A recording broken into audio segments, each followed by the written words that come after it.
अस्सलामुअलैकुम वीवर्स कैसे हैं आप सब लोग। उम्मीद करते हैं आप सब लोग खैरियत से होंगे। वीवर्स मैं आपको जो वीडियो में बताती हूँ मेडिसिन्स, तो आज आपको मैं जो टॉपिक बताने जा रही हूँ, जिस टॉपिक के ऊपर हम आज थोड़ी सी डिटेल करेंगे, वो एक ऐसा टॉपिक है कि आम तौर पर आपने अपने घरों में भी देखे होंगे। आपके मम्मी पापा में से भी आपने किसी को देखा होगा, आपके बहन भाइयों में आपने देखा होगा किसी न किसी को, कि जब वो रात को सोने के लिए लेट जाते हैं तो उनकी नींद में एक आवाज़ बुलंद होती है जिसको हम स्नोरिंग कहते हैं। स्नोरिंग का मतलब ये है कि इसको अगर हम कहें तो खराटे, जैसे आमतौर पर एक लफ्ज़ यूज़ किया जाता है, खराटे ले रहे तो बहुत ज़्यादा खराटे ले रही है। तो इस तरह की बातें हम जब करते हैं तो आप ये देखें कि ये एक छोटा सा एक मर्ज़ है, मगर ये मर्ज़ बाज़ औक़ात इस कदर डेंजरस सूरत हाल इख्तियार कर लेता है कि इसकी वजह से बहुत सारे हमें साइड इफ़ेक्ट्स का सामना करना पड़ता है। वो उसके ऊपर मैं आप थोड़ी देर में आपको बताती हूँ कि उसके ऊपर मैं रोशनी डालूँगी कि किस तरह के हमें साइड इफ़ेक्ट्स का सामना होता है। मगर सबसे पहले मैं आपको ये बताऊँ कि स्नोरिंग असल में है क्या, इसका क्या मतलब प्रोसेस है हमारे अंदर, ये किस तरह से पैदा होते हैं, खराटे हम क्यों लेते हैं। तो वीवर्स, जैसे कि आप सब जानते हैं कि जब हम सोने के लिए लेट जाते हैं तो हम जब सांस लेते हैं रात को नींद में सोते हुए, तो हमारे गले के अंदर आपने बिल्कुल बीचों बीच देखा होगा कि एक तालू सा होता है जो लटक रहा होता है, और उसके साथ ही एक सॉफ्ट बेले सा होता है।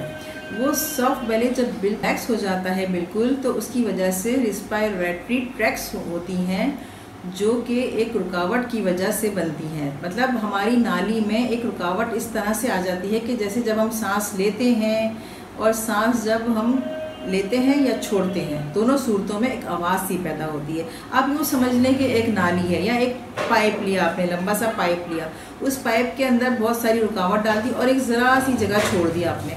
फिर अब जब उस पाइप को हम एक तरफ से हम फूंक मारते हैं या कोई आवाज़ भी हम निकालते हैं उसमें से, तो दूसरी तरफ जो आवाज़ पैदा होती है वो एक खराटे की सी आवाज़ जैसी आती है। तो आप ये समझ लें कि हमारे अंदर भी जब एक नालियों के अंदर एक रुकावट सी आ जाती है, तो वो रुकावट जो आवाज़ पैदा करती है उसको हम स्नोरिंग का नाम लेते हैं, उसका नाम है खराटे। इस सारे अमल को कहा जाता है खराटे लेना।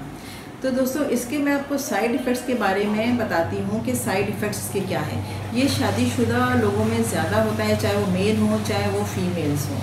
इसमें ज़्यादातर ये देखने में मिले, इन केसेस में बहुत ज़्यादा तबाहियाँ भी देखने को मिली हैं कि बहुत सारे घर इसी की वजह से ख़राब हो जाते हैं। मतलब कि डिवोर्स केसेस के ऊपर बात पहुंच जाती है।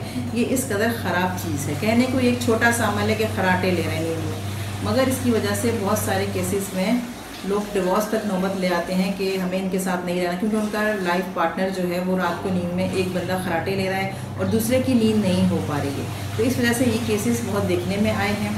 और इसका दूसरा साइड इफ़ेक्ट ये है कि इसकी वजह से, और दूसरा इसका नुकसान ये है कि इसमें हार्ट अटैक के चांसेस बहुत ज़्यादा होते हैं, कि जो कि 40 to 50% हार्ट अटैक के केसेस होते हैं।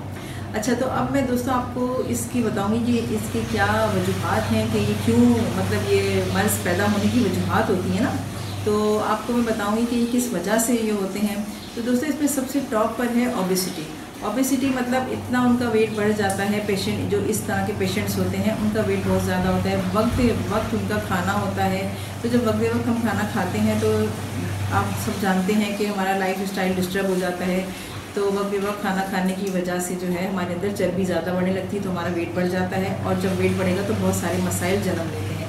तो ये खराटे लेना उसमें टॉप। और इसमें दूसरी वजह है, उसमें अल्कोहल का ज़्यादा इस्तेमाल है। अल्कोहल का बहुत ज़्यादा इस्तेमाल हमें हमेशा से एक साइड इफ़ेक्ट के ऊपर रखता है। मतलब इतना नुकसान होता है हमारी बॉडी के अंदर इन चीज़ों का, शराब और मुज़िर सेहत जो अशिया होती हैं उनके इस्तेमाल से हमारे अंदर ज़रूर मसाइल जन्म लेते हैं, जिसमें एक टॉप पर ये मसला भी है कि रात को बंदा बेसुध होकर सोता है तो वो अजीब सी सांस के साथ लेने के साथ आवाज़ें आती रहती हैं।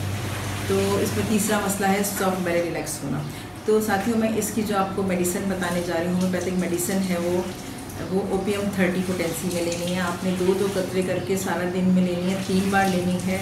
तो इसको आपने जब तक लेना है कि जब तक आपको मुकम्मल आराम नहीं आ जाए, और अपनी सेहत का बहुत ज़्यादा ख्याल रखें, अपने वेट को बढ़ने ना दें, इतना ज़्यादा ना हो जाए आपका वेट कि आपको बीमारियां लगने शुरू हो जाएं। बस अपने वेट को चेक करते रहा करें और एक्सरसाइज ज़रूर करें। अच्छा, और इसमें जो वीमेंस के लिए मतलब फ़ीमेल्स के लिए जो मैं मेडिसिन लेकर आई हूँ वो है पल्सटीरा 30। पल्सटीरा 30 की मतलब जो पोटेंसी है वो दो मतलब खुराकें लेनी है दिन में 3 बार।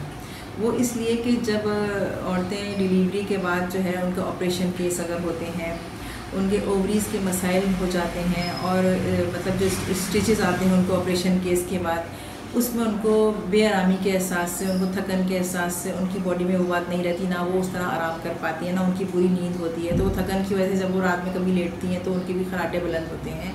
तो इस वजह से जो है इनको ये मेडिसिन लेनी बहुत ज़्यादा ज़रूरी है। तो दोस्तों, आपको मेरी वीडियो पसंद आए तो ज़रूर लाइक करें और सब्सक्राइब ज़रूर करें और शेयर करें।